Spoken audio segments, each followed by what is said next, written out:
Kamusta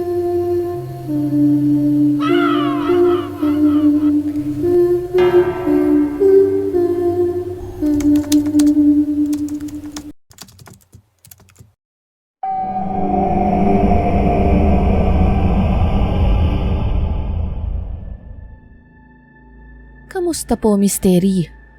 Una po sa lahat, nagpapasalamat ako dahil sa inyo ay may pinagkakaabalahan ako pagkatapos ng aking trabaho. Nawiwili kaming makinig sa inyo ng aking asawa at siya rin po ang dahilan at nagpumilit sa akin na ibahagi sa inyo ang aking karanasang hindi malilimutan. Itago niyo na lamang po ako sa pangalang Emon. Sa ngayon po ay ilang taon na lang ay magiging senior citizen na po ako. Pero ang kwentong ito ay nangyari taong 2000 pa nang magtrabaho ako bilang volunteer sa barangay ambulance sa probinsya namin. Sa totoo po ay 3 kami noon. Sina Eric, Joseph at ako. Driver po si Joseph at kaming 2 ni Eric ang barangay responder. Kaming 3 lagi ang magkakasama kapag may dinadala kaming pasyente sa ospital. At dito na nga po magsisimula ang hindi kapani-paniwalang pangyayari sa aming buhay. Muli, Misteri, ako po si Emon at ito po ang aking kwentong kababalaghan.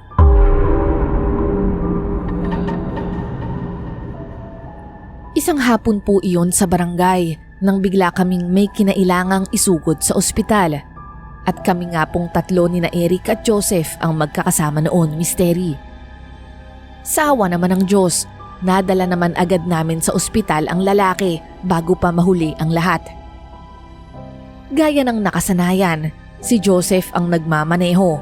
Matulin pero kabisado na niya ang mga daan dahil sa ilang taong karanasan. Kadalasan, matapos naming ihatid ang pasyente sa ospital ay agad na kaming bumabalik sa barangay. Pero nang panahong iyon, habang pabalik na kami ay naisipan ni Joseph na daanan muna ang kamag-anak niya na kaarawan ng araw na yon sa kabilang bayan.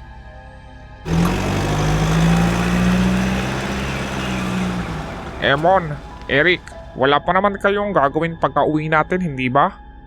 Bakit mo naman natanong yan? Natural, kakain. Hindi ko natapos yung merienda natin kanina eh. Oo nga, gutom na rin ako eh. Medyo malapit na kasi dito yung tito ko. Bala ko sanang daanan saglit eh. Naisip ko, doon na lang din tayo makikain. Birthday kasi, malamang maraming handa. Talaga? Okay lang sa akin yan, basta may pagkain. Hindi naman kaya tayo hanapin sa barangay. Ikaw talaga, Emon? Huwag kang masyadong matakot dyan. Baka nakakalimutan mo. Kamag-anak ni Eric si Kagawad. Oo nga naman, edi sabihin na lang natin na na-traffic tayo. Hindi naman tayo magtatagal dun, kakain lang tayo. O sige, halika na, pumunta na tayo para hindi tayo masyadong magtagal. Dumaan na nga po kami, Misteri, sa sinasabing kamag-anak ni Joseph. Doon ay napakain kami at napatagay ng kaunti. Ngunit hindi na namin hinayaang makarami si Joseph ng inom dahil siya pa ang magmamaneho ng sasakyan pa uwi. Kaya inaya na agad namin siyang umalis. Sa una, ayaw pa kaming paalisin ng tiyuhin ni Joseph pero mabuti na lang at nakumbinsi rin namin siya. Ipinaliwanag namin kailangan na naming makabalik agad dahil baka hanapin kami. Sinabihan pa kami ng tiyuhin niya bago umalis na sa kabilang daan na raw kami dumaan. Bagong gawa raw ang kalsada na yon kaya mas mapapabilis daw ang biyahe pa uwi. Sinunod nga iyon ni Joseph. Ang problema, hindi niya kabisado ang palabas sa bagong kalsadang yon kaya inabutan na kami ng dilim. Parang mas natagalan pa tayo, Joseph. Puro ka kasi oo dyan eh. Akala ko ba, kabisado mo yung papunta sa daan na yun? Oo nga eh, sana ako na lang yung kumausap sa tiyuhin mo para mas natandaan ko yung daan. Hindi naman ako lasing, ano ba kayo? Kahit nakainom ako, malinaw yung pagkakaintindi ko sa sinabi niya. Aba, wala ba kayong tiwala sa akin? Sabi ng tama yung daan na to eh. Tama, kanina pa nga tayo paikot-ikot. Kung marunong lang akong magmaneho, sana ako na lang eh. Ay nako, sabi na kasing huwag ka nang uminom. Ang usapan natin makikikain lang tayo, di ba? Sinabi ng konti lang naman ang nainom ko. Ano ba mga pre? Magtiwala kayo sa akin. Oo na, sige na. Sa kalsada ang tingin, Joseph, at baka maaksidente pa tayo. Sa kalsada ako nakatingin ano? Sumusulyap lang ako sa inyo. Akala nyo talaga siguro lasing ako. Hindi nga sabi.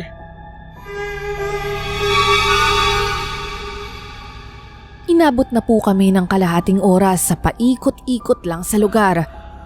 Hanggang sa wakas, Misteri, nakita na rin namin ang palabas na kalsada. Lahat kami ay nakahinga ng maluwag nang makita namin ang bypass na pala ang tinatahak naming kalsada. Oh, ano? Sabi ko sa inyo kabisado ko to. Mga kabado kasi kayo? Kabisado, halos maluha ka na nga kanina dyan eh. Nakaswerte ka lang at sa wakas, natama mo rin ang liko. Oo nga, alam nyo, babaligtarin ko na nga sana yung damit ko. Baka naliligaw na tayo eh. Eric, hanggang ngayon ba naniniwala ka pa rin sa mga napapanood mo sa TV? Alam mo naman na matatakotin kasi tong si Eric eh. Anong matatakotin? Hindi naman ako natatakot, no?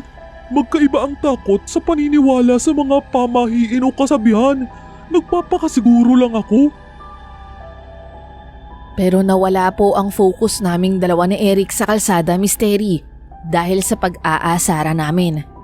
Nang bigla na lang, halos lumabas ang katawan namin ni Eric sa windshield ng sasakyan dahil sa lakas ng pagkakapreno ni Joseph.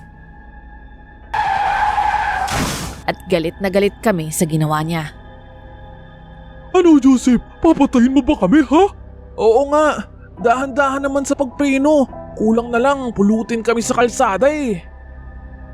Nagtaka kami, Misteri, dahil hindi nagsasalita si Joseph. Parang titig na titig lang ang mga mata nito sa kalsada. Kaya nagtaka na kami at tinanong siya kung ano ang problema. Hoy, Joseph, ano ba yun, ha? Bakit parang binuhusan ka ng malamig na tubig dyan?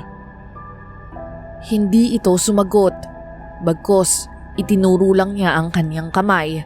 Tumingin kami sa direksyon na itinuturo niya sa harapan namin. Nanlaki parehas ang mga mata namin nang makita namin kung ano ang kanina pa tinititigan ni Joseph sa kalsada. Misteri, sa hindi kalayuan, isang babae ang nakahandusay sa kalsada. Hindi na ito gumagalaw.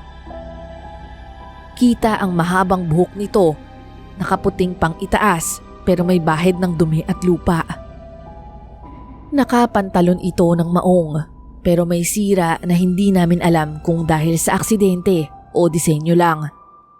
Nakita ko pa na natanggal ang isang sapatos nito at napunta sa hindi kalayuan. Anong ginawa mo, Joseph? Nasagasaan mo ba siya? Sinabi ko na sa'yo, huwag kang magmadali. Ang bilis mo kasing magpatakbo ng sasakyan. Tumahimik nga kayo. Hindi ko siya nasagasaan. Huwag kayong tamang hinala dyan. Eh, kung hindi mo siya nasagasaan, ibig sabihin, kanina pa siya nandyan? Siguro. Malay ko. Kaya nga ako napreno agad nang makita ko eh. Nagulat din ako. Naku, kawawa naman yung babae. Buhay pa kaya siya? Hindi ko rin alam eh. Ang mabuti pa, tingnan natin. Mabuti na lang at hindi ko siya nadaanan. Oo, tama. At kung hindi natin siya tutulungan, baka ibang sasakyan pa ang lalong makadisgrasya sa kanya. Pero Misteri, agad na pinigilan ni Eric si Joseph nang makita niyang nagtatanggal na ito ng seatbelt. Pero teka, huwag kang lumabas. Baka mamaya, pain lang yan. Anong pain ang pinagsasasabi mo dyan? Baka naman, may mga magnanakaw sa paligid. Kasama yung babaeng yan. Nagpapanggap lang na walang malay. Tapos, bigla tayong hold upin. Sabagay, tama ka nga dyan. Pero sa itsura niya, parang hindi naman eh. Kung titingnan mo yung babae, nasa gitna talaga siya ng daan at nakatalikod pa sa mga dumadaang sasakyan. Oo nga, pero hindi tayo sigurado. Mabuti pa, iwan na lang natin yan. Total, hindi naman natin siya na aksidente. Baka kasi ano eh. Ano? Aswang? Maligno? Masyado kang matatakotin dyan. Tignan mo nga ng mabuti. Normal na normal ang itsura ng babae. Tama si Joseph. At baka nakakalimutan mo, Eric. Barangay ambulance ang dala nating sasakyan. Kung meron mang dapat tumulong sa kanya, tayo yun. Mabuti pa. Halika, tignan na natin. Mabuti pa nga. Kung natatakot ka, dito ka na lang sa loob ng sasakyan. Lumabas kaming dalawa ni Joseph Misteri para tignan ang babae sa kalsada. At gaya nga ng inaasahan namin, hindi lumabas si Eric. Naiwan ito sa loob ng sasakyan sa sobrang takot. Hindi ko naman po siya masisisi dahil sobrang dilim sa kalsada. Wala pa po itong mga ilaw at para na rin kung sakaling may mangyari sa amin ay may maitutulong pa si Eric. Lumapit naman si Joseph sa babae at pinulsuhan niya ito. Buhay pa siya, Emon. Mabuti pa, dalhin na natin ito sa ospital. Mabuti naman kung ganun. Halika na para mailigtas pa natin siya. Pinagtulungan namin siyang buhatin at ilagay sa stretcher upang isakay sa likod ng sasakyan. Nagmamadali na kaming umalis para mabilis namin siyang maitakbo sa pinakamalapit na ospital. Sa puntong yon, Misteri, 3 kaming nasa unahan ng sasakyan, habang yung babae naman ay nasa likod.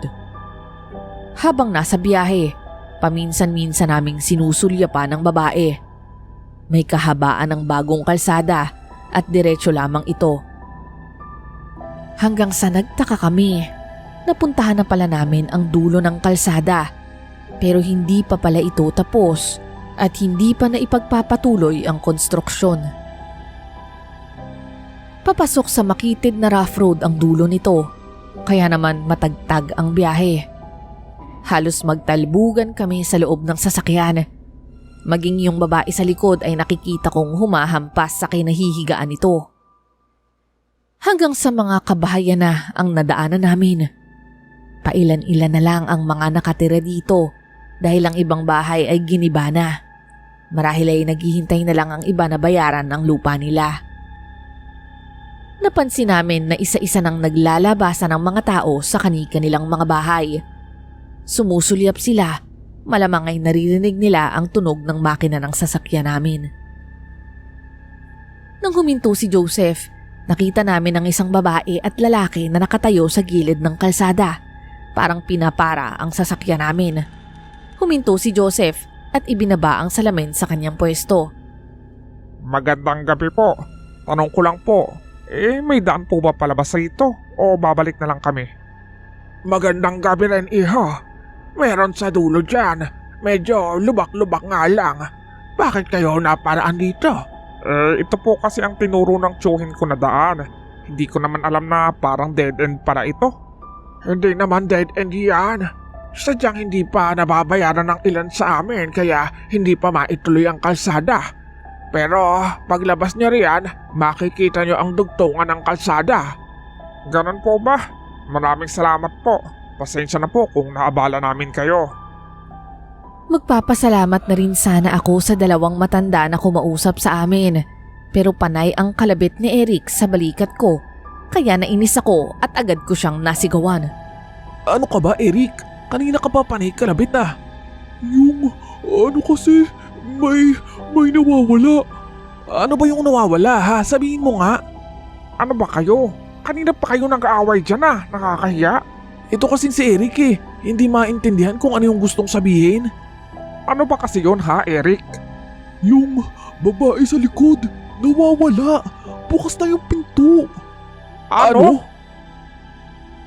Parehas kaming napasigaw ni Joseph sa sobrang pagkabigla. At totoo nga po, Misteri. Wala na yung babae sa loob ng sasakyan. Bukas na rin ang pintuan ito. Oh, mga iho. Ano yun? May problema ba? Kasi Bakit nauutal kayong magsalita? May nangyari ba? May sakay ho kasi kaming babae sa likod. Pero ngayon, bigla akong nawala eh. Babae? Talaga? Wala naman akong nakita. ang totoo ho niyan, Nakita namin siya. Walang malay sa kalsada. Kaya sinakay namin siya dito. Dadalhin sana namin sa ospital eh. Ganoon ba? Pero wala naman kayong sakay, iho. At wala rin kaming nakitang lumabas. Nako, baka muntika na kayong mabiktima ng mga nagkalat na karnaper dyan sa bypass. Madilim kasi dyan at wala pang gaanong dumadaang sasakyan. Ganun ho ba? Naku, mabuti na nga lang. Teka, isasara ko muna yung pinto sa likod. Huwag na iho, ako na ang magsasara para makalis na rin kayo agad. Pumunta ito sa likuran ng sasakyan namin at doon nga ay agad niyang isinara ang pinto. Ayan na iho, mag-iingat na lang kayo sa kalsada ha. Maraming salamat po. Mauna na po kami. Maraming salamat po ulit at magandang gabi sa inyo. Mag-iingat kayo at magandang gabi rin. Habang mabagal ang pag-andar namin dahil nga rough road ito, ay panay ang tingin ni Joseph sa dalawang matandang nakatingin lang sa amin mula sa side mirror. Ano kayang nangyari sa babae kanina? Yun nga rin yung naisip ko eh. Kung kailan pa siya nagising at hindi natin namalayan na nakalabas na pala siya. Siguro talagang gising na siya. Ang akala niya mabibiktima niya na tayo. Marahil tumigil siya nung makita niyang marami ng tao dito, kaya tumakas. Sa bagay, pwedeng tama ka dyan. Hanggang sa sabay-sabay naming napansin at nagkatitigan kami misteri. Naramdaman kasi naming tatlo. Flat ang gulong namin sa likurang bahagi. Paano na flat ang gulong natin? Dahil siguro sa lubak-lubak na kalsada. Luma na rin kasi tong gulong natin eh. May reserba naman tayo dyan sa likod, hindi ba? Oo, nandun sa likod. Mabuti pa, gawin na natin agad ito para hindi na tayo lalong gabihin pa. Oo nga eh. Ano ba yan? Minalas tayo. At yun nga misteri, nagbabaan na kaming lahat mula sa sasakyan. At habang ina-assess namin ang gulong, nakita naming papalapit sa amin ang dalawang matanda na nakausap namin kanina. Mukhang nagtataka ang mga ito dahil bigla kaming bumaba ng sasakyan. Oh, mga iho, anong nangyari sa inyo? Kaya nga may naiwan ba kayo? Wala naman po. Flat po kasi yung isang gulong namin. Oo nga ho eh. Baka dahil matatalim ang mga bato rito at luma na rin talaga yung gulong namin. Sige Eric, kunin mo na sa loob yung mga gamit. Agad na sumampa si Eric sa likuran ng sasakyan upang kunin ang pangtanggal ng gulong at jack na gagamitin. Tinignan naman namin ni Joseph ang gulong at nagtaka kami misteri dahil napakalaki ng hiwa sa mismong goma. Nainis kami lalo nang bumalik si Eric mula sa loob ng sasakyan. Wala dito yung jack. Nahiram ng basurero natin. Hindi pa ata nababalik eh. Ano? Paano na yan ngayon? Napakamalas naman talaga natin ngayon. Pag-uwi talaga, pagsasabihan ko yung mga tauhan sa truck ng basura. Bakit mga iho? May problema ba? Oo tay. Wala kaming jack para iangat yung sasakyan namin. Meron ho kayang mapapahiraman dito? Siya nga po, baka meron naman ho. Ayun oh, may kotse pala dun. Kanina po yun. Baka pwedeng mahiram. Saan ako yon? Hindi ko lang alam kung may jack sa loob. Ganun? Nasaan ho yung anak nyo? Baka pwedeng makahiram sa kanya. Umalis kasi yon. Nandiyan naman siguro yung susi. Tingnan ko na lang ho, baka sakaling mayroon. Siya sige. Halika't sasamahan kita. Salamat po. Iniwan ko sina Joseph at Eric kasama ang matandang babae na nagpakilalang si Nanay Linda. Samantalang si Tatang naman ay nagpakilala bilang Tatay Junior. Sinamahan ako ni Tatay Junior sa bahay nila upang kunin ang susi ng kotse. Hindi na ako pumasok, bagkus ay hinintay ko na lamang siya sa tabi ng kotse nila. Maya-maya, lumabas siya ng bahay, dala na ang mga susi. Pero misteri, napansin ko, marami ang susi na hawak niya. Sa pagkakaalala ko, Nasa mahigit 6 na piraso ang mga iyon at magkakasama sa isang ring. Bukod pa roon, may napansin akong kakaiba sa kilos niya. Maigi niyang tinititigan ang mga susi sa kamay niya na para bang hindi niya alam kung alin ang gagamitin. Akin na po yung susi, Tatay Junior. Inabot ko ang kamay para kunin ang mga susi. Eto. Hindi ko kasi alam ang tamang susi riyan. Hindi kasi talaga akong gumagamit niyan. Ganun ho ba? Okay lang po yun. Susubukan ko na lang po isa-isa. Maraming salamat po ulit. Nang makuha ko na ang tamang susi at mabuksan ang compartment, nakita ko na puno ito ng mga bag at gamit. Kaya naman napaisip ako, pero hindi ko na lamang pinansin. Nang makuha ko ang jack na hinahanap ko, iniwan ko na lang ang susi na nakakabit sa susian ng compartment para mamaya mas madali kong maisauli. Paalis na sana ako nang mapansin ko ang bukas na pinto ng bahay ni na Tatay Junior. Pero misteri, parang sa paningin ko may bakas ng dugo sa sahig. Hindi ko alam kung ano yun, pero nang mapansin niyang nakatingin ako sa pintuan, agad niya itong isinara at ngumiti lang sa akin. Pagbalik ko sa sasakyan, agad kong iniabot ang jack kay Joseph. Ang tagal mo namang maghanap ng jack doon. Oo nga, akala ko nga wala kang nakita eh. Mabuti at mayroon pala. Nasaan na si Aling Linda? Wala na, umalis. Hindi na nga namin napansin eh. Ganun ba? Tara, bilisan na natin. Habang nagbobomba ako ng jack, hindi maiwasan ng dalawa ng papansin ang pagmamadali ko sa pagtapos nito. Hoy, madaling-madali ka dyan. Baka biglang bumagsak yung sasakyan natin kapag hindi mo naayos yan. Ano ka ba? Oo nga, dahan-dahan lang Emon. May napansin lang kasi ako sa lugar na to kaya nagmamadali ako. Ha? Bakit? Ano yun? Ano? May napansin ka? Ano yun? Sabihin mo. Sabihin mo na agad at tatatakot at tong kasama natin. Ano ka ba? Magseryoso ka nga. Kasi ganito yun. Kanina, nung inabot sa akin ni Tatay Junior yung mga susi, ang dami. Tapos hindi niya naman alam kung alin dun yung para dun sa kotse.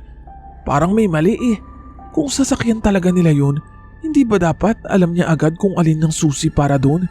Pero halata ko hindi niya talaga alam. Para bang ngayon lang niya nakita yun. Diyos ko, yun lang ba? Baka naman talagang hindi siya gumagamit noon. Eto pa isa. Nung paalis na ako, nakita kong may bakas ng dugo sa sahig ng bahay nila eh. Nung mapansin pa nga niyang nakita ko yun, agad niyang sinara yung pinto. Dugo? Sigurado ka ba? Anong ibig sabihin nun kung ganun?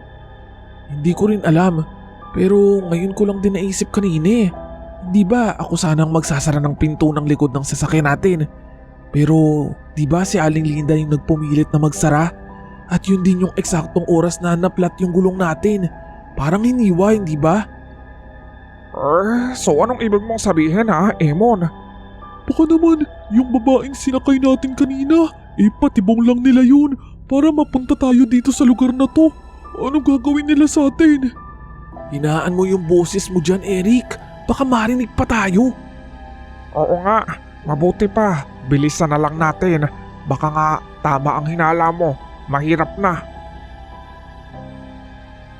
Misteri, lubos na kaming nagmamadali at umaasang matapos agad ang pag-aayos ng sasakyan hanggang sa napahinto kaming lahat nang biglang may nagsalita sa likuran namin.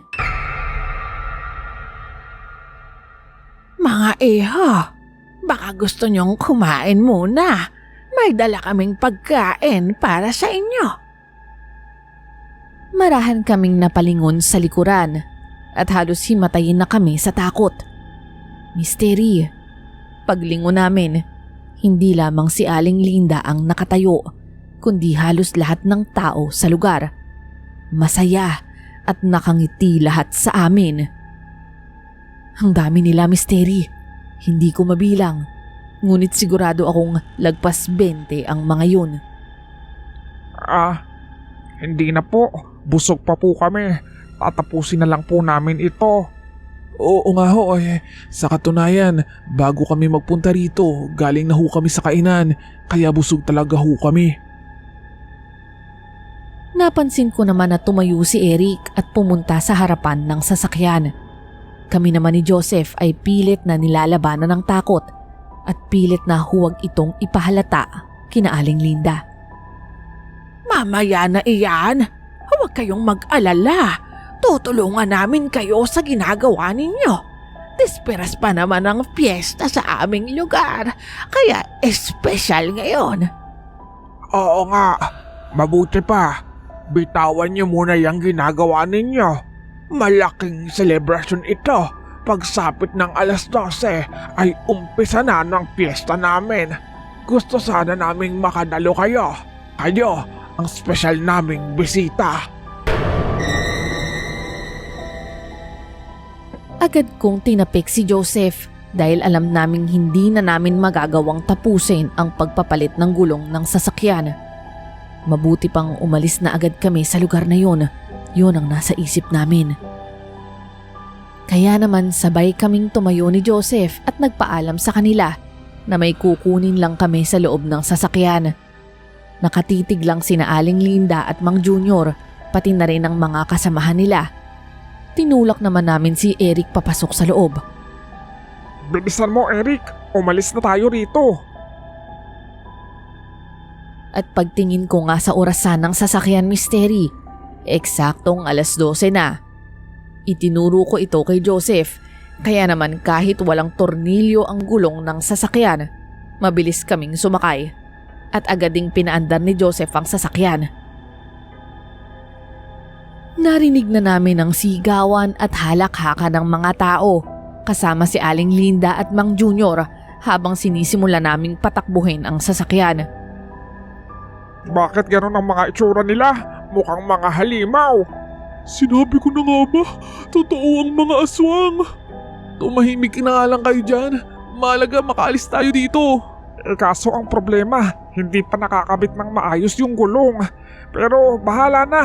Humanda kayo Maya-maya lang matatanggal na yung gulong natin. Habang nagmamaneho, inabutan kami ni Joseph ng 2 malalaking tubo para may pandepensa kami mamaya. Pagtingin ko sa side mirror, wala na ang mga tao sa likod namin. Hanggang sa napaatras ako dahil may biglang sumulpot at humawak sa bintana. Pilit nitong binubuksan ang pinto. Ilang beses ko itong pinagpapalo ng tubo, pero parang hindi ito tinatabla ng sakit Mystery. Ang ginawa naman ni Joseph, ibinangga niya ito sa gilid ng bakod, dahilan para mapabitaw ito sa pagkakahawak. Kita ko naman si Eric. Sobrang takot na takot. Alam kong natatakot din ako, pero iba ang pagkatakot niya. Sobra ang panginginig niya at baka sa mukha niya na tila iiyak na siya. Si Joseph naman nakafocus sa pagmamaneho, pero ramdam ko rin ang pagkataranta niya. Ilang saglit pa, may mga naglagabugan sa bubong, para bang may mga nakasampa na roon Mystery. Hanggang sa tuluyan na ngang humiwalay ang gulong ng sasakyan namin, ramdam na ramdam namin ang pagkalog ng sasakyan at maya-maya bumangga kami sa isang malaking puno. Mabuti na lamang at kontrolado pa rin ni Joseph ang pagtakbo kaya hindi kami gaanong nasaktan. Isa-isa kaming lumabas ng sasakyan upang tumakbo. Dahil sa itsura ng kalsada, nahihirapan kaming makatakbo ng diretsyo. Naririnig na rin namin ang mga yabag, ang mga paghahabol sa amin ng mga aswang. Saan ba ang dulo ng lugar na to? Parang ang haba naman ata. Wala nang katapusan. Oo nga hindi kaya panlilin lang nila sa atin yun na may daan pa rito? Ayoko nang bumalik doon. Basta ako, tatakbo na lang ako ng tatakbo. Kahit hingal na kami, diretso pa rin kami sa pagtakbo, lalo na't naririnig pa rin namin ang mga yabag ng mga humahabol sa amin. at sinubukan kong lumingon, Misteri. Pagtingin ko, naando na ang halos 5 sa mga aswang at mabilis silang humahabol sa amin. Kaya naman lalo kaming nagmadali. Paminsan-minsan humihinto kami upang hatawin ng tubo ang mga sumusunod sa amin. Pero didiretso pa rin kami sa pagtakbo dahil wala silang balak na pakawalan kami.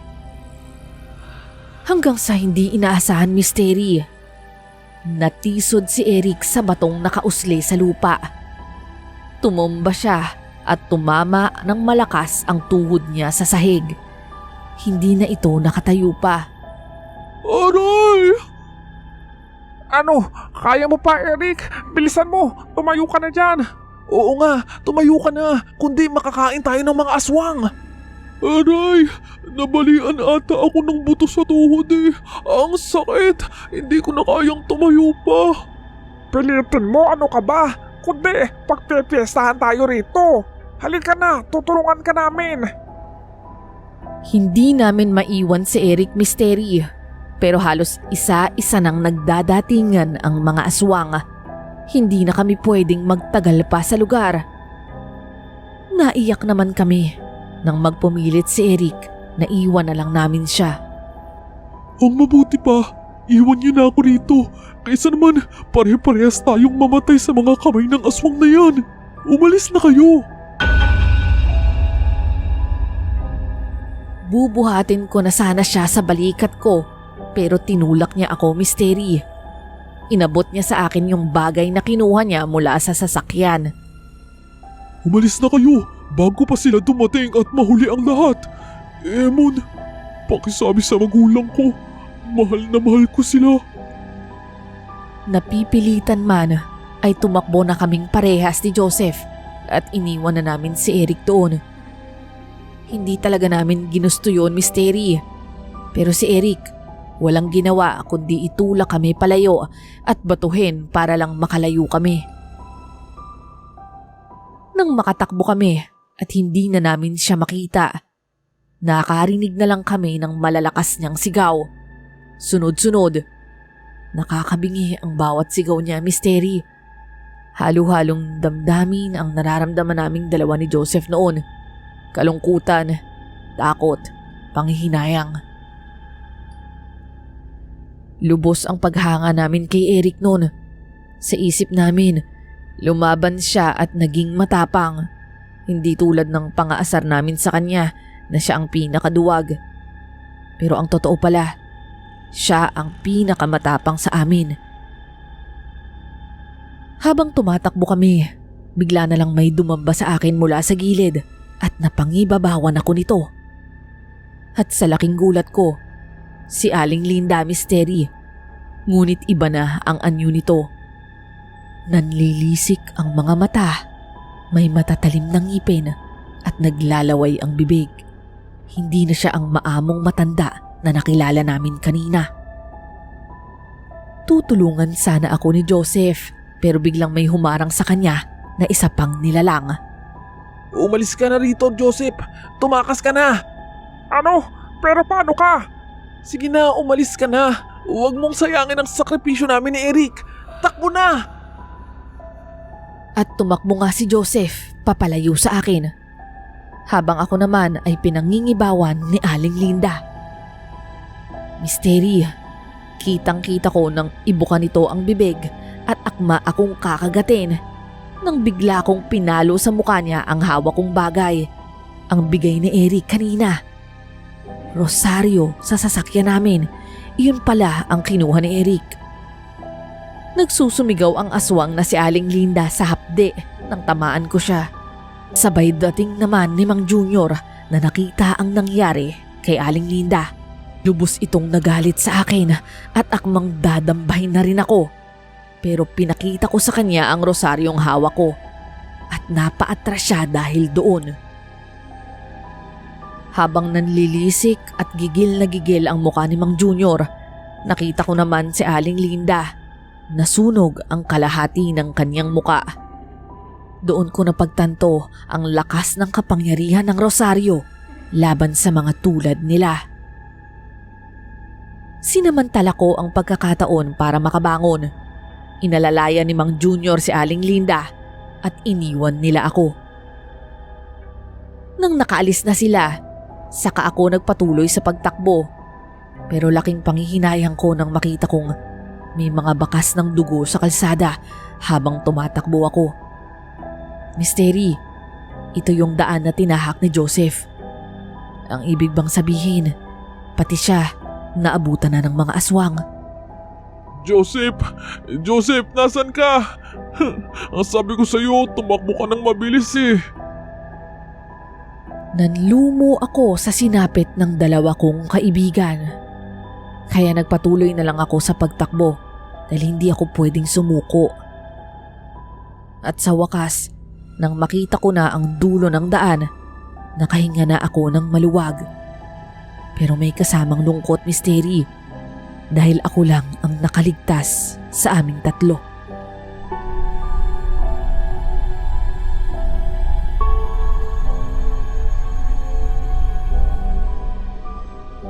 Napaupo ako sa gilid ng kalsada, pawis na pawis at pagod na pagod. At doon kahit papano, may liwanag na.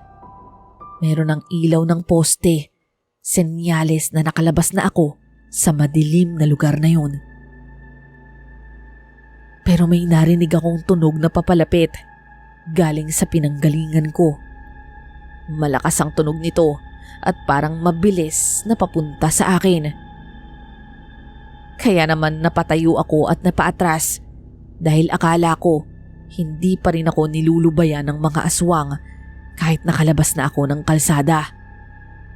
Napalingon ako sa paligid, sinusubukang maghanap ng mga dumadaang sasakyan, nag-iisip ng paraan para makalaban kung kinakailangan. Hanggang sa isang kotse ang huminto sa akin, ang kotse na kinuhanan ko ng Jack kanina. Nanlaki ang mga mata ko. Napaluha ako, Misteri, dahil nakita kong ligtas si Eric at si Joseph. Pero bukod sa kanila, may isa pa silang kasama. Yung babaeng nakita naming nakahandusay sa gitna ng kalsada. Huminto sa harap ko ang kotse at bumaba si Eric at Joseph at niyakap ako. Hindi ko mapigilang magtaka. Paano? At ano ang nangyari sa kanila? Matapos noon ay sabay-sabay na kaming bumalik sa loob ng sasakyan. Umupo si Joseph sa passenger seat at kaming dalawa naman ni Eric ay nasa likuran. Salamat sa Diyos at ligtas kayong dalawa. Akala ko talaga kanina, parehas na kayong napahamak. Halatang alalang-alala ka eh. Kitang-kita oh, may mga luha ka pa sa mata mo. Hoy, ang OA mo, hindi luha yan no, pawis lang. Pero, teka, paano kayo nakatakas? At paano kayo nagkita? Napaturo na rin ako sa babaeng nagmamaneho dahil nagtataka ako kung bakit siya nakasama ng dalawa. Siyang tumulong sa amin, Emon. Mabuti na lang at dumating siya, kaya nakatakas kami mula sa mga hinayupak na aswang na yun. Kung ganoon, maraming salamat sa pagligtas mo sa mga kasama ko at sa akin din ngayon. Pwede ko bang malaman ang pangalan mo? At ano ba talaga ang nangyari sa'yo? Mel ang pangalan ko. Ang totoo niyan, hindi ako nag-iisa nang mapadpad ako sa lugar na to. Kasama ko yung barkada ko noon, pero ako lang yung nakaligtas. Sa sobrang takbo at takot ko, pagkahinto ko sa kalsada, bigla na lang nagdilim yung paningin ko. Nimatay na pala ako. Pagising ko, nasa loob na ako ng sasakyan niyo. Pero bakit bigla ka nalang nawala? Inisip tuloy namin na baka kasabot ka ng mga karnapir, tumakas ka lang. Sa totoo lang, nung magising ako sa loob ng sasakyan niyo, akala ko talaga kasabot kayo niyang mga aswang at binalik niyo ko sa lugar nila. Kaya kinuha ko yung pagkakataon para tumakas habang abala kayo. Nagtago ako habang nag-iisip ng paraan para makalayo. Doon ko nakita, hinahabol na rin pala kayo. Kaya ayun, doon ko na rin napagtanto na mga biktima rin pala kayo tulad namin. Habang hinahabol nila kayo, doon na ako nakakuha ng pagkakataong mabawi itong kotse ko. Kung ganun, sa'yo pala talaga tong sasakyan na to. Kaya pala simula pa lang nagtaka na ako eh. Ang daming gamit sa loob. Nagdududa nga rin ako nung sinabi nilang sa anak daw nila yun. Pero parang hindi naman totoo. Oo nga eh. Nag-iba rin talaga yung pakiramdam ko sa mga taong yun. Lalo na nung nagsimula ka ng magduda, Emon. Kaya nga, ang laki ng pasasalamat namin sa iyo, Mel. Tinulungan mo kami kahit hindi mo kami kilala. Huwag niyo akong lubos na pasalamatan. Ang totoo niyan, bala ko naman talagang makalayo sa lugar na to at wala na akong pakialam nun kung anong mangyari sa inyo. Pero naalala ko yung mga kaibigan kong walang kalaban-laban eh. Wala man lang tumulong sa kanila. Tapos bukod ron, naalala ko sinubukan niyo akong tulungan kanina nung nakahandusay ako at walang malay sa kalsada. Kaya bumalik ako para tulungan kayo. Oo, saktong lalapitan ako ng mga aswang. Tapos biglang dumating si Mel. Grabe, pinagpabangga niya yung mga aswang. Parang sa action movie. Ako naman, habang tumatakbo ako palayo, hinarang ako ng mga aswang. Nakipagbuno pa nga ako sa kanila. Akala ko talaga, katapusan ko na. Mabuti na lang at dumating tong sila Eric at Mel. Grabe, si Eric ang tapang. Sinugod talaga yung asang aswang eh. Hangang-hanga nga ako sa'yo, Eric eh. Ikaw na talaga ang pinakamatapang sa atin. Grabe naman kayo. Huwag naman kayong masyadong manguto. Eh, hindi naman ako ganun katapang talaga. Pogi lang. Kita ko naman na nakangiti lang si Mel. Alam kong masaya siyang nakatakas, pero may bahid pa rin ng lungkot sa kanyang mga mata dahil sa sinapit ng mga kaibigan niya. Laking pasasalamat ko talaga, Misteri, at ligtas kaming lahat sa panganib na yon. Simula noon, naging close kaming tatlo kay Mel. Hiningi ko ang numero niya at paminsan-minsan nagkikita kaming apat. Binabalikan namin ang nakakatakot pero makabuluhang karanasan na pinagdaanan naming apat. At ito pa, Misteri. Sinubukan kong ligawan si Mel. At oo, siya ang nakatuluyan ko ngayon.